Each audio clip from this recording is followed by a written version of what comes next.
Sa ngalan ng Ama, ng Anak, at ng Espiritu Santo. Amen. Sumainyo ang Panginoon. At sumayo rin. Mga kapatid, marami pong tao ngayon ang natatakot kapag meron silang nakikita na sakit sa kanilang katawan. Nangangamba dahil may nakitang bukol sa kanilang dibdib. Nangangamba dahil nanlalabo ang mata. Ito ay dahil mataas ang sugar, may diabetes. Nangihina, nagse-self-pity dahil hindi na maitaas ang kamay, hindi na makalakad, paralyzed dahil na-stroke. Mga kapatid, huwag ka masyadong mag-alala kapag meron kang nakikitang hindi mabuti at maganda sa iyong pangangatawan. Mas maganda nga, alam mo, kung ano yung sakit mo para agad kang magamot ng doktor. Mas mag-alala tayo dahil merong mga sakit na hindi nakikita ng ating mga mata pero nararamdaman ng ating mga puso. Yan yung kasalanan na bumabalot sa ating puso, sa ating kaluluwa. Kapag nagtagal ang masamang yan, sasaktan tayo at nakakasakit tayo sa ating mga minamahal. Kaya naman muli tayong bumalik sa banal na misa, hayaan natin ang Diyos, papasukin natin si Jesus sa ating buhay para hindi lang tayo gumaling sa ating mga sakit. Pero harinawa, tayo'y lumaya sa pagkaalipin natin, sa pagkagapos natin sa masama. Sa mga pagkakataon na kung saan kahit na nahihirapan tayo, kahit na nalulungkot tayo, pero pinili pa rin natin ang kasalanan kaysa sa Diyos. Hilingin natin muli ang kanyang awa, ang kanyang pagpapatawad para makita tayo karapat dapat makatanggap sa mga banal na misteryo. Inaamin ko Sa makapangyarihang Diyos at sa inyo mga kapatid, na lubha akong nagkasala sa isip, sa salita, sa gawa at sa aking pagkukulang. Kaya isinasamo ko sa mahal na Birheng Maria, sa lahat ng mga anghel at mga banal, at sa inyo mga kapatid, na ako'y ipanalangin sa Panginoong ating Diyos. Kawaan tayo na makapangyarihang Diyos, patawarin tayo sa ating mga kasalanan at patnubayan tayo sa buhay na walang hanggan. Amen. Panginoon, kaawaan mo kami. Panginoon, kaawaan mo kami. Kristo, kaawaan mo kami. Kristo, kaawaan mo kami. Panginoon, kaawaan mo kami. Panginoon, kaawaan mo kami. Manalangin tayo. Ama naming makapangyarihan, kami yung mga kinupkop ay niloob mong maging mga anak sa liwanag mong kaloob. Huwag mong ipahintulot na sa katiwalian kami ay masangkot. Panitilihin mo kaming nagliliwanag sa iyong katapatang lubos na sumisikat. Sa pamagitan ni Jesucristo kasama ng Espiritu Santo, magpa sa walang hanggan. Amen.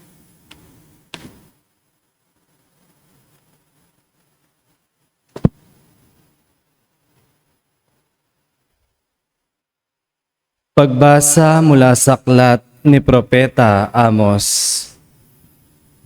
Gawin ninyo ang matuwid, huwag ang liko, upang kayo'y mabuhay. Sa gayon, sa inyo ang Panginoon, ang Diyos na makapangyarihan, tulad ng sinasabi ninyo. Kamuhian ninyo ang masama, ibigin ang mabuti, at pairalin sa mga hukuman ang katarungan. Baka sakaling kahabagan ng Panginoon ang matitirang buhay sa bansang ito. Namumuhi ako sa iyong mga piging, hindi ako nalulugod sa iyong mga pagdiriwang. Hindi ko matatanggap ang iyong mga handog ng pasasalamat. Tigilan na ninyo ang magugulong awitan. Ayokong marinig ang inyong mga tugtugan. Sa halip ay pairalin ninyo ang katarungan.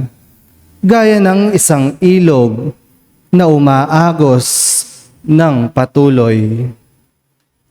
Ang salita ng Diyos. Salamat sa Diyos. Ang masunurin sa Diyos ay sasagipin niyang lubos. Ang masunurin sa Diyos ay sasagipin niyang lubos. Kayo'y aking mga lingkod, makinig sa sasabihin. Ako ay Diyos, ang inyong Diyos. Salita ko'y unawain. Ako'y mayroong patotoot, saksi laban sa Israel. Ang masunurin sa Diyos ay sasagipin niyang lubos. Hindi ako nagagalit dahilan sa inyong handog, ni sa inyong mga haing sa dambanay sumusunog.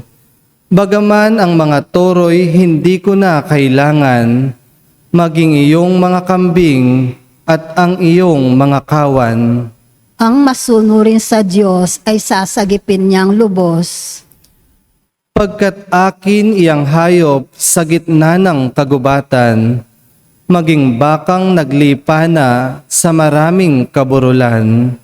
Akin din ang mga ibon lumilipad sa itaas, at lahat na may buhay sa parang ay aking lahat. Ang masunurin sa Diyos ay sasagipin niyang lubos. Kung ako may nagugutom, hindi ko nasasabihin, yamang lahat sa daigdig na narito'y pawang akin.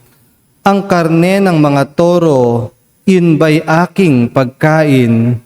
At yun bang inumin ko ang dugo ng mga kambing?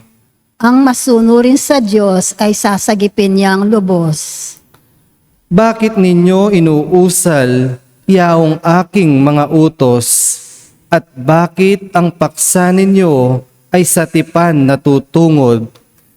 Pag kayo ay tinutuwid, agad kayong napupuot, at ni ayaw nang tanggapin yaong aking mga utos. Ang masunurin sa Diyos ay sasagipin niyang lubos.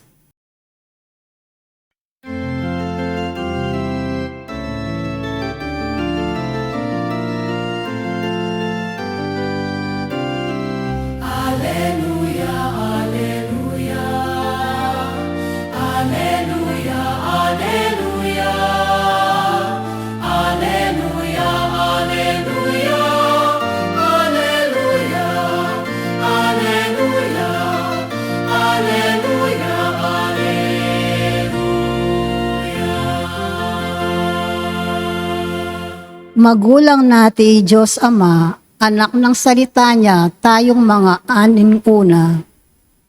Aleluya, aleluya. Sumainyo ang Panginoon. At sumayo rin. Ang mabuting balita ng Panginoon ayon kay San Mateo. Papuri sa iyo, Panginoon. Nung panong yon, nang dumating si Jesus sa ibayo, sa lupain ng Gadareno, sinalubong siya ng dalawang lalaking galing sa libingan. Sila'y inaalihan ng mga demonyo at napakabangis, kaya't walang nangahas na dumaan doon. Pagdakay sumigaw sila, "Ano ang pakialam mo sa amin, anak ng Diyos? Naparito ka ba upang pahirapan kami nang hindi pa panahon?"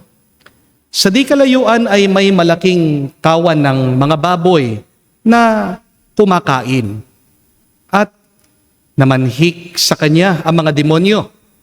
"Kung kami palalayasin mo, bayaan mo kaming pumasok sa mga baboy na yon." Sinabi ni Jesus, "Humayo kayo."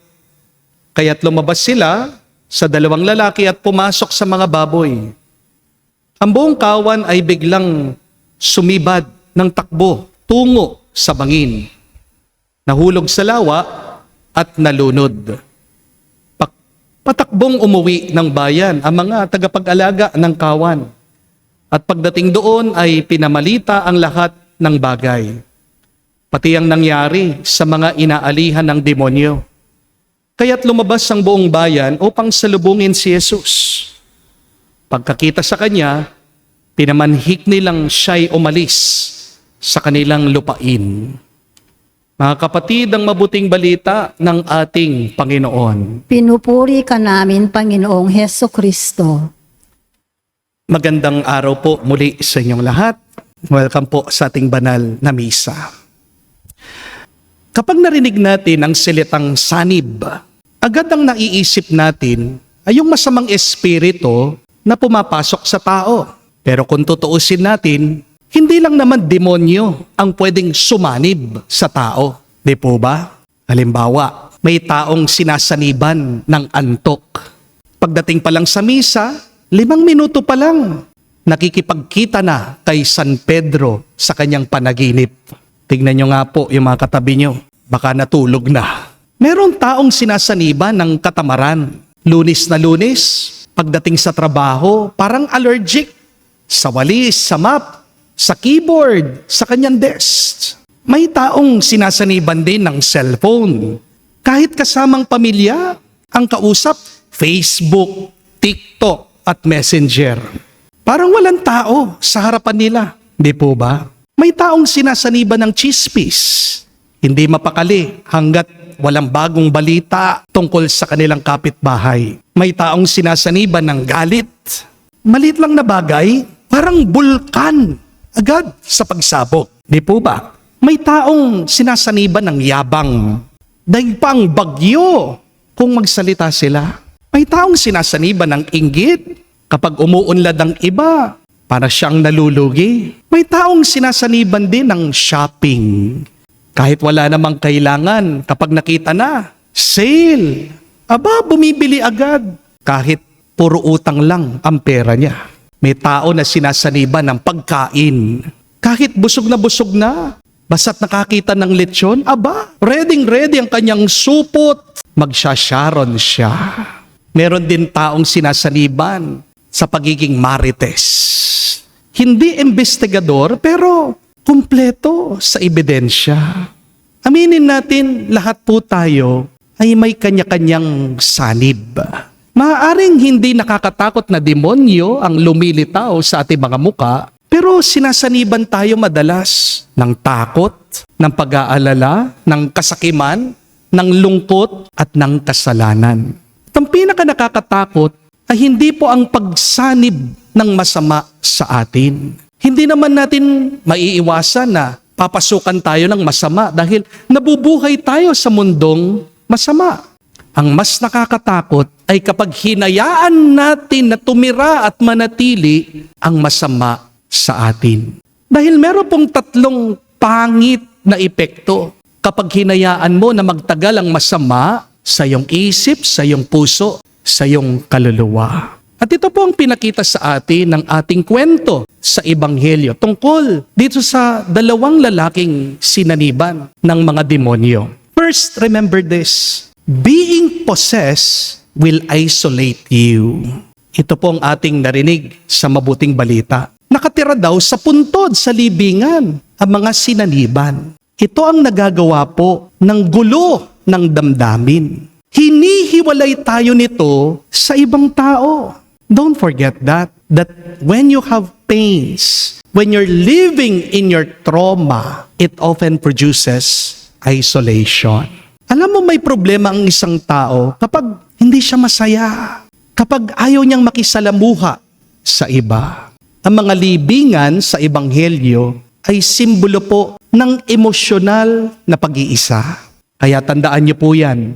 Kapag sugatan ang puso ng isang tao, madalas mas pinipili niya na magtago kesa sa makisalamuha, makisama sa iba. May kakilala po ako, kwento po nitong nanay, magsimula daw po nung namatay yung lola ng kanyang anak. Bigla-bigla naging loner itong kanyang anak.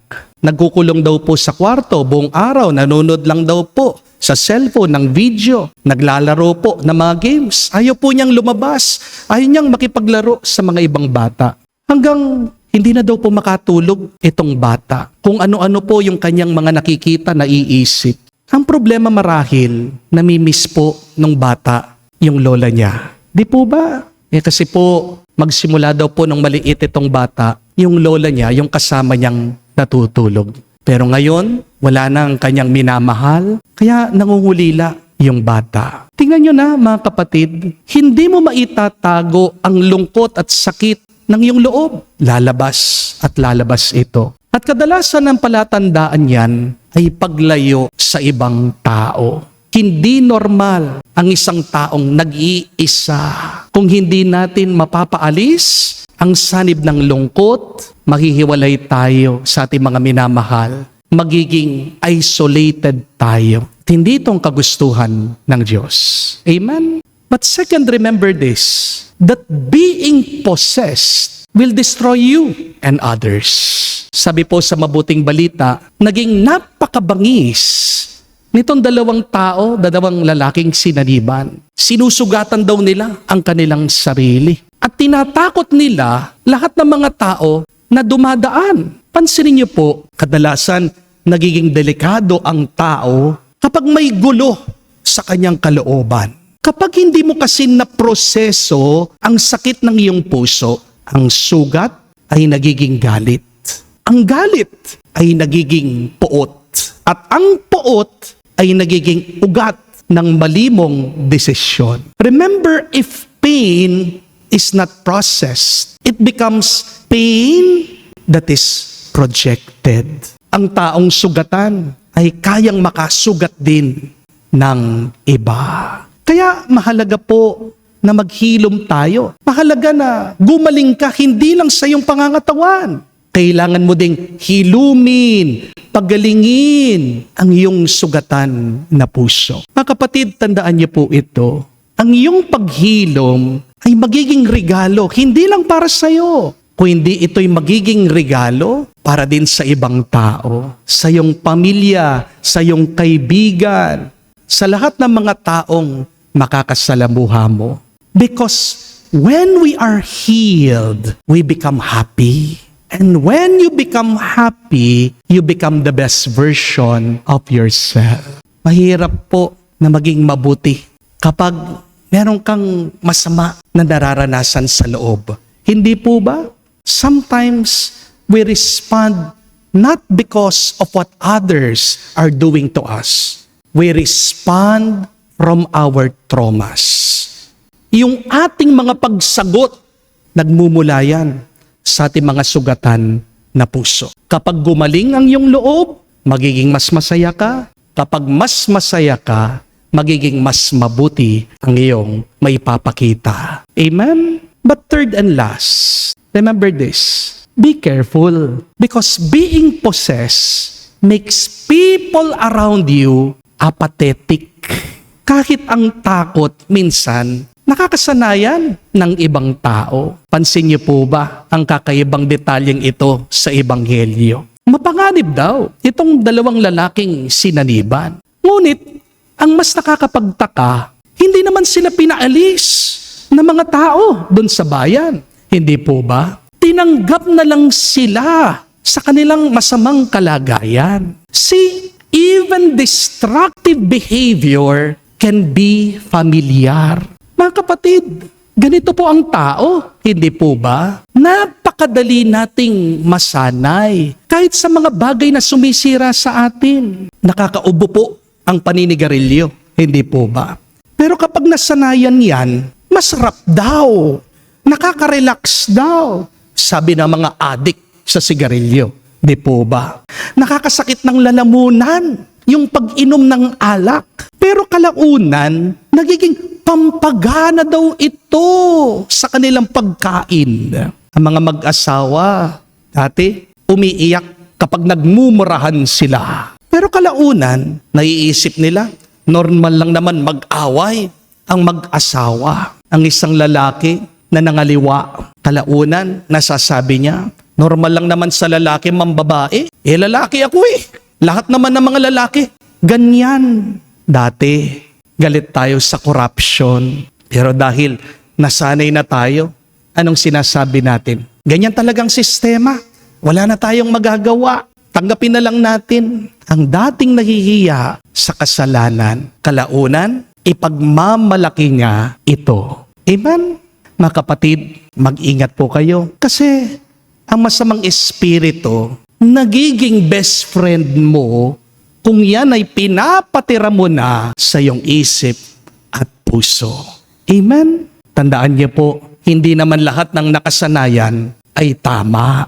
At hindi naman lahat ng naging normal ay nakakabuti sa iyo. Hindi dahil araw-araw kayo'y nagsisigawan, normal na yan. Hindi dahil matagal ka na sa bisyo, ibig sabihin, tama na yan. Hindi dahil matagal ka ng galit, sinasabi mo, ugali mo na talaga yan. Hindi dahil nakasanayan mo na ang kasalanan, na yan na ang kalooban ng Diyos para sa iyo. Mag-ingat po tayo. Ang paulit-ulit kasing mali ay maaaring maging normal. Ngunit, ang normal sa tao ay hindi po normal sa Diyos. Amen? Kaya po dumating ang ating Panginoong Hesukristo para palayain niya tayo sa ating pagkagapos. At ito po ang mabuting balita. Hindi po tayo nilikha ng Diyos para mabuhay sa tanikala. Kapatid, hindi ka sinilang para masanay sa kasalanan. Hindi ka tinawag upang makipagkompromiso sa mali. Tinatawag ka ng Diyos para maging malaya. Kung hindi man po tayo lalaya sa mga masamang sumasanib sa atin, ang pag-asa natin, si Jesus ay darating. Si Jesus ay lalapit sa atin. Si Jesus ang wawasak sa pagkagapos natin sa kalungkutan, sa kasamaan, at sa kasalanan. Kaya, kung naging bahagi na ng buhay mo, ang matagal mong pagkatali, bisyo man, sa iyong puot, sa iyong takot, sa iyong kasalanan, huwag mong isipin na yan na ang katapusan ng kwento ng iyong buhay. Dahil kay Kristo, wala pong malakas na tanikala na hindi niya kayang putulin. Walang puso na hindi kayang pagalingin ng ating Panginoon mula sa pagkasugat nito. Wala pong taong nakalayo ang hindi kayang ibalik ni Jesus sa kanyang awa. Magdasal po tayo sa banal na misang ito na makita natin si Jesus.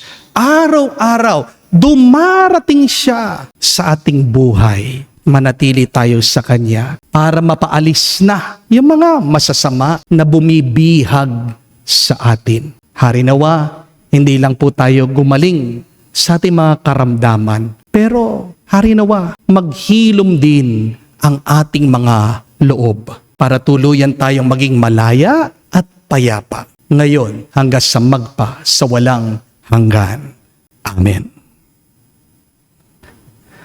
Tumayo po tayo, alay po natin sa Diyos ang ating mga dasal at panalangin sa pamagitan ng Ebanghelyo.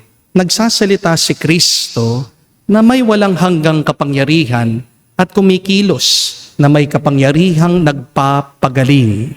Sa pamagitan niya nananalangin tayo na may pananalig. Ating sabihin, Panginoon, dinggin mo kami. Panginoon, dinggin mo kami. Ang simbahan sa pamamagitan ng kanyang mga pastol, naway maging tunay na lingkod ng pagpapagaling at pagkakasundo. Manalangin tayo sa Panginoon. Panginoon, dinggin mo kami. Ang mga opisyal ng gobyerno naway hindi madaig ng tukso ng kapangyarihan at kayamanan, bagkus makita nila ang kasamaan ng korupsyon sa pamumuno. Manalangin tayo sa Panginoon. Panginoon, dinggin mo kami. Ang maruming espiritu na nagkalat sa ating lipunan naway mabuwag ng kalinisan at paggalang sa dangal ng tao. Manalangin tayo sa Panginoon. Panginoon, dinggin mo kami. Sa katahimikan po ng ating puso, banggitin din natin sa Diyos ang ating mga personal na pangangailangan. Makapangyarihang Ama, tinadala namin sa iyo ang aming mga pangangailangan na may pananalig na nagdarasal kami sa iyong tulong upang makalaya kami sa impluensya ng kasamaan. Hinihiling namin ito sa pamagitan ni Kristo, aming Panginoon. Amen.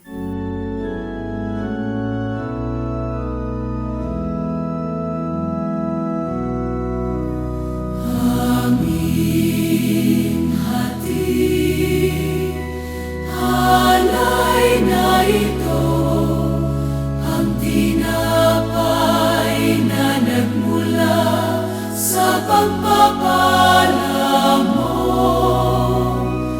At tanggapin alak na ito, inuming inihain sa'yo. Mahal naming Diyos, inyong tanggapin ang munting alay mula sa amin.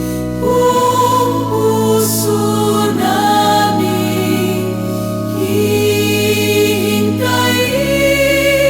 pagpapala na aming hiling. Pagpapala na aming hiling. Manalangin kayo mga kapatid, para ang ating mga paghahain ay kalugdan ng Diyos amang makapangyarihan. Tanggapin nawa ng Panginoon itong paghahain sa iyong mga kamay, sa kapurihan niya at karangalan, sa ating kapakinabangan at sa buong sambayanan niyang banal. Ama naming lumikha, kami iyong pinagindapat gumanap sa pagdiriwang ng paghahain ng iyong pagliligtas. Pagkaloob mo ang aming paglilingkod sa iyo, ay gawing kalugod-lugod ng mga alay na ito. Sa pamagitan ni Jesucristo kasama ng Espiritu Santo, magpa sa walang hanggan. Amen. Sumainyo ang Panginoon. At sumaiyo rin. Itaas sa Diyos sa inyong mga puso at diwa. Itinaas na namin sa Panginoon. Pasalamatan natin ang Panginoong ating Diyos. Marapat na siya ay pasalamatan. Ama naming makapangyarihan, tunay nga marapat ikaw ang aming pasalamatan. Kinalulugod mong likhain ng sanlibutan ng iyong pinagbabago at tinarangal. Sa pamagitan ng iyong anak na kinalulugdan, kaya't utang na loob ng iyong mga tinatangi at ng mga banal na kapiling mo lagi, ang iyong paggiliw at pagkakandili. Kaya kaisa na mga anghel nagsisiawit ng papuri sa iyo, nang walang humpay sa kalangitan, kami nagbubunyi sa iyong kadakilaan.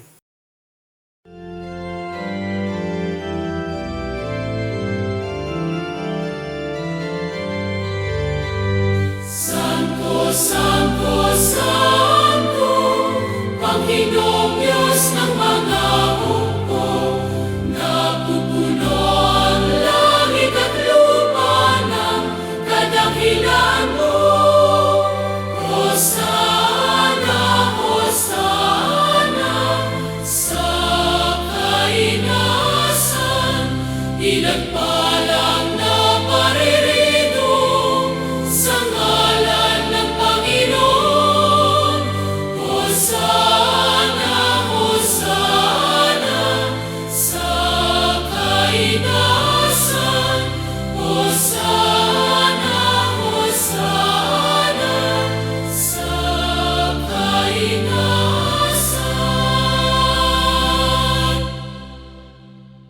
Naming banal, ikaw ang bukal ng tanang kabanalan. Kaya't sa pamagitan ng iyong Espiritu, gawin mong banal ang mga kaloob na ito upang para sa amin maging katawan at dugo ng aming Panginoong Hesukristo. Bago niya pinagtiis ang pusang loob na maging handog, hinawakan niyang tinapay, pinasalamatan kanya, pinaghati-hati niya iyon, inabot sa kanya malagad at sinabi, tanggapin ninyong lahat ito at kanin. Itong aking katawan na ihahandog para sa inyo.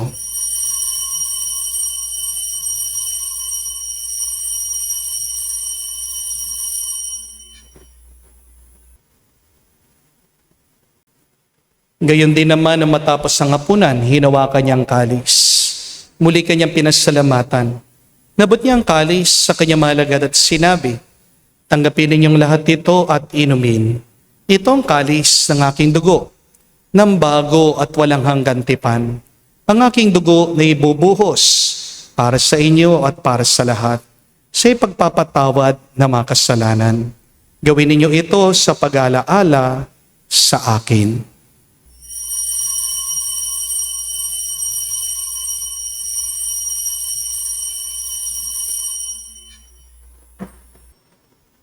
Ang misteryo ng pananampalataya.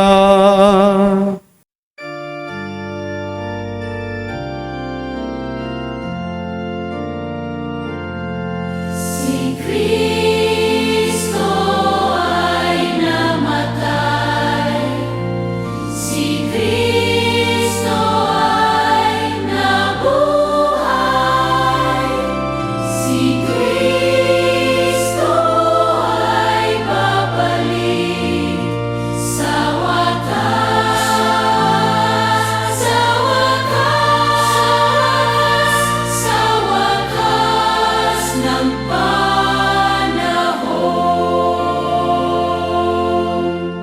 Ama, ginagawa namin ngayon ang pag-aalaala sa pagkamatay at muling pagkabuhay ng iyong anak.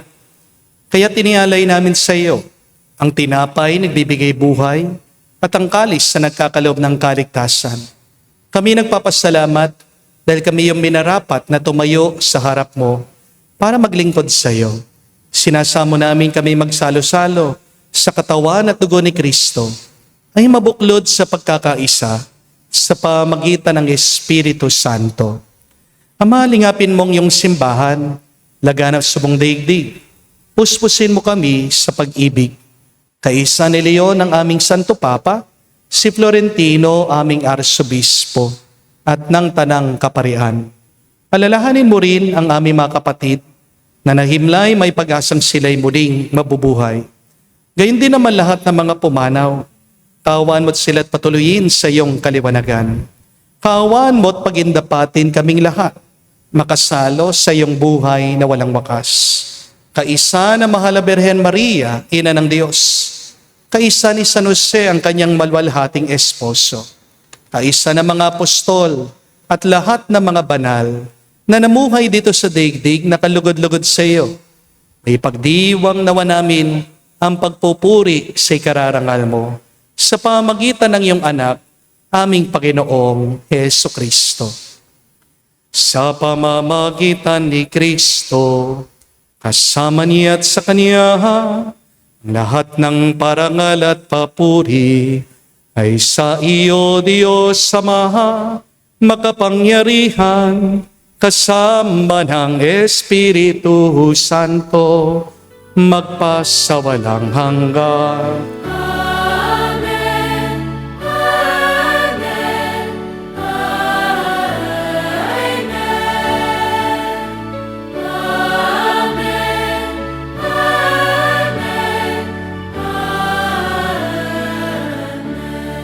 Sa nakagaling na utos sa turo ni Jesus sa Panginoon natin at Diyos, ipahayag natin ng lakas, loob.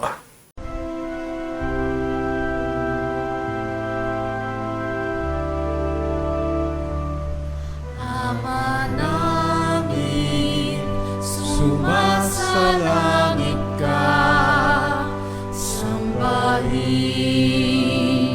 ang ngalan mo, mapasa amin ang kaharian mo, sundin ang loob mo dito sa lupa para nang sa langit.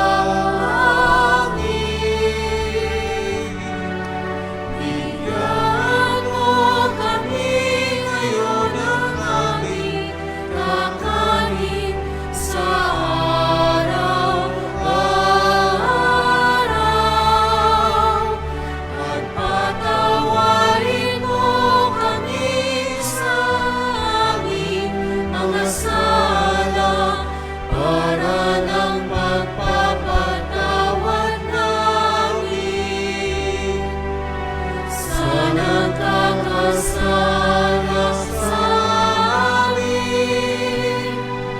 At huwag mo kaming ipahintulot sa tukso, at iadya mo kami sa lahat ng masama. Hinihiling namin kami, Adya, sa lahat na masama, pagkalooban ng kapayapaan araw-araw, iligtas sa kasalanan, ilayo sa lahat ng kapahamakan, samantalang aming pinanabikan ang dakilang araw ng pagpapahayag ng tagapagligtas naming si Hesus Kristo. Sapagkat iyo ang kaharian at ang kapangyarihan at ang kapurihan magpakailanman. Amen. Panginoong Hesus Kristo, sinabi mo sa mga apostol, kapayapaan ang iniiwan ko sa inyo. Ang aking kapayapaan binibigay ko sa inyo. Tunghayan mo ang aming pananampalataya at huwag ang aming pagkakasala. Pagkalooban mo kami ng kapayapaan at pagkakaisa ayon sa iyong kalooban, kasama ng Espiritu Santo, magpa sa walang hanggan. Amen. Kapayapaan ng Panginoon ay laging sumainyo. At sumaiyo rin. Magbigayan po tayo ng kapayapaan sa bawat isa. Peace with you po. Kapayapaan po sa inyong lahat.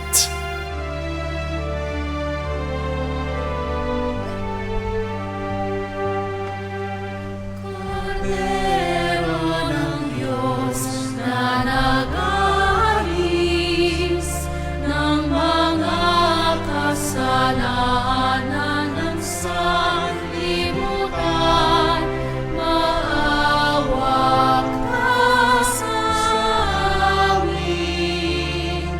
Maawa ka sa amin. Cordero ng Diyos na nag-aalis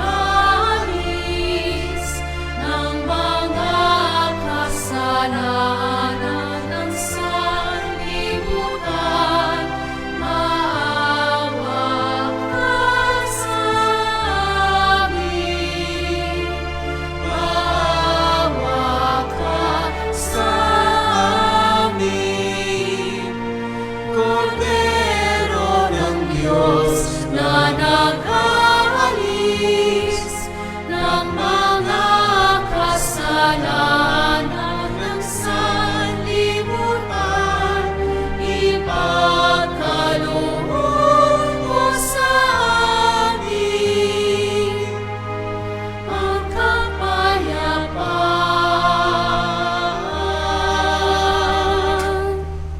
Mga kapatid, naririto ang ating Panginoong Hesus Kristo, ang Kordero ng Diyos. Siyang nag-aalis sa mga kasalanan ng sanlibutan. Mapalad tayong lumalapit sa piging ng Kordero.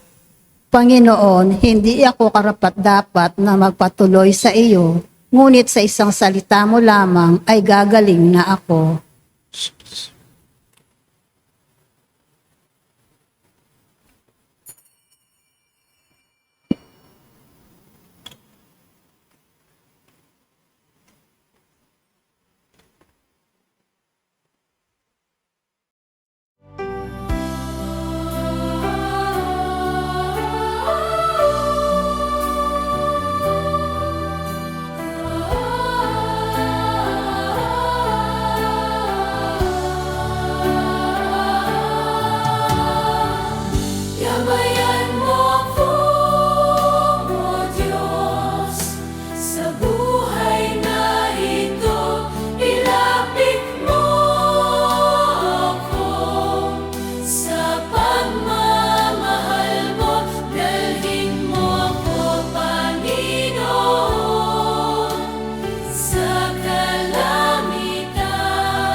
Manalangin tayo.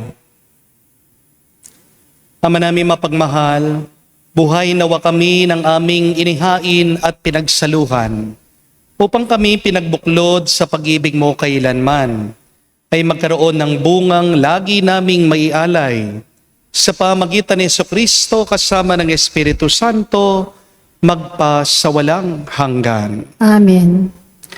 Alam ko po nakakatakot kapag may nakikita ka na bukol o lumilitaw na sakit sa iyong pangangatawan.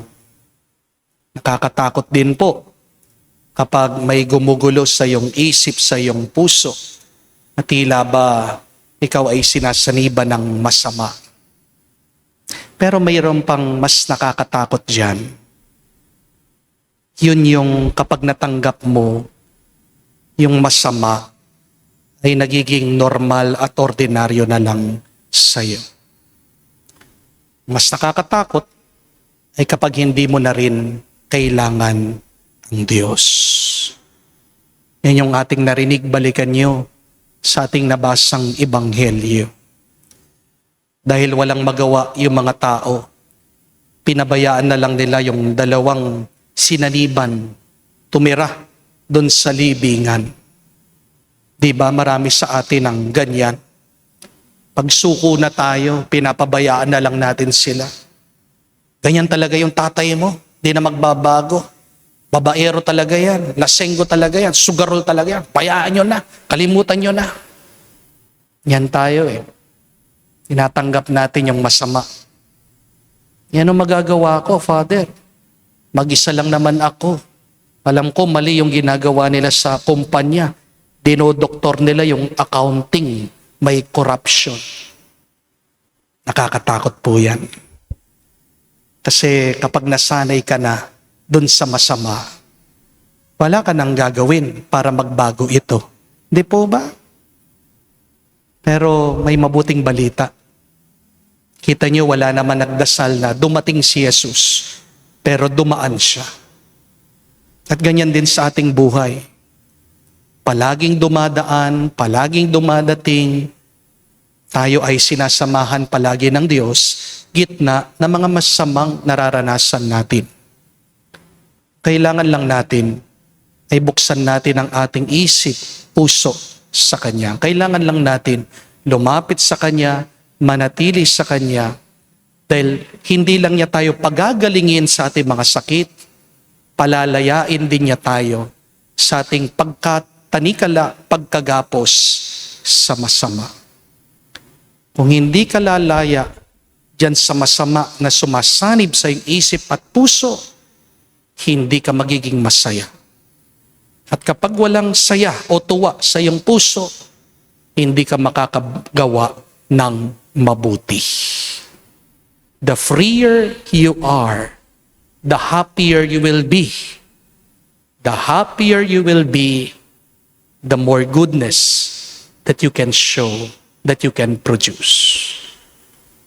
Ano yung mga matagal ng masama, ugali, nakasanayan, na hindi mo na pinapansin? Pinagdasal mo na ba yan sa Diyos? O baka nagsawa ka na lang, tumigil ka na lang, nananalangin? Huwag kang magsasawang magdasal sa Diyos. Huwag kang titigil na manalig sa Kanya. Dahil mas malakas ang Diyos sa kahit na anong masama na nangyayari sa ating buhay. Pagpatuloy natin ang ating pananalangin, pagpatuloy natin ang ating pagkapit sa Diyos. At darating din ang panahon at tayo'y lalaya at dito natin mararanasan ang tunay na tuwa at kapayapaan. Sumainyo ang Panginoon. At sumayo rin. At kayo'y basbasan ng Diyos makapangyarihan sa lahat. Sa ngalan ng Ama, ng Anak, ng Espiritu Santo. Amen. Ang ating misa'y natapos na. Humayo tayo sa kapayapaan ni Kristo. Salamat sa Diyos.